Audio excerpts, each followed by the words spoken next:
Et cela arriva au jour d'Amraphel, roi de Shinar, d'Arioc, roi d'Élazar, de Kédorlaomé, roi d'Élam, et de Tidal, roi des nations.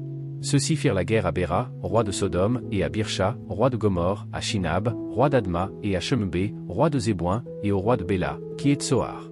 Tout cela était réuni dans la vallée de Sidim, qui est la mer Salée. Ils servirent Kédorlaomé pendant 12 ans, et la 13e année ils se révoltèrent. Et la 14e année, Kédorlaomé et les rois qui étaient avec lui bâtirent les Rephaïm à Ashtaroth-Karnin, les Usim à Cham, et les Émim à Shavé-Kiriataïm. Et les Horiens dans leurs montagnes de Séhir, jusqu'à El-Paran, qui est près du désert. Et ils revinrent et arrivèrent à Amishpa, qui est Kadesh, et frappèrent tout le pays des Amalécites, ainsi que les Amoréens, qui habitaient à Hazezon-Tamar.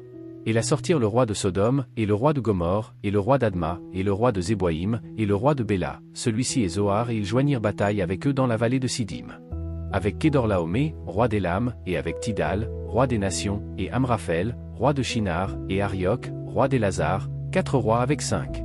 Et la vallée de Sidim était pleine de fosses limoneuses, et les rois de Sodome et de Gomorre s'enfuirent et tombèrent là, et ceux qui restèrent s'enfuirent vers la montagne. Et ils prirent tous les biens de Gomorre et tous leurs vivres, et s'en allèrent. Et ils prirent Lot, le fils du frère d'Abram, qui demeurait à Sodome, et ses biens, et ils s'en allèrent. Et voici qu'un réchappé vint le dire à Abram l'Hébreu, car il habitait dans la plaine de Mamré l'Amoréen, frère d'Eshcol et frère d'Aner, et ceux-ci étaient alliés avec Abram. Et quand Abram apprit que son frère avait été fait captif, il arma ses serviteurs entraînés, nés dans sa propre maison, au nombre de 318, et les poursuivit jusqu'à Dan. Et il se divisa contre eux, lui et ses serviteurs, pendant la nuit, les frappa et les poursuivit jusqu'à Oba, qui est à la gauche de Damas. Et il rapporta tous les biens, et ramena aussi son frère Lot, et ses biens, ainsi que les femmes et le peuple. Et le roi de Sodome sortit à sa rencontre après son retour du massacre de Kédorlaomé et des rois qui étaient avec lui, dans la vallée de Chavé, qui est la vallée du roi. Et Melchizedek, roi de Salem, apporta du pain et du vin, et il était prêtre du Dieu Très-Haut. Et il le bénit et dit, béni soit Abram du Dieu Très-Haut, propriétaire du ciel et de la terre. Et béni soit le Dieu Très-Haut, qui a livré tes ennemis entre tes mains. Et il lui donna la dîme de tout.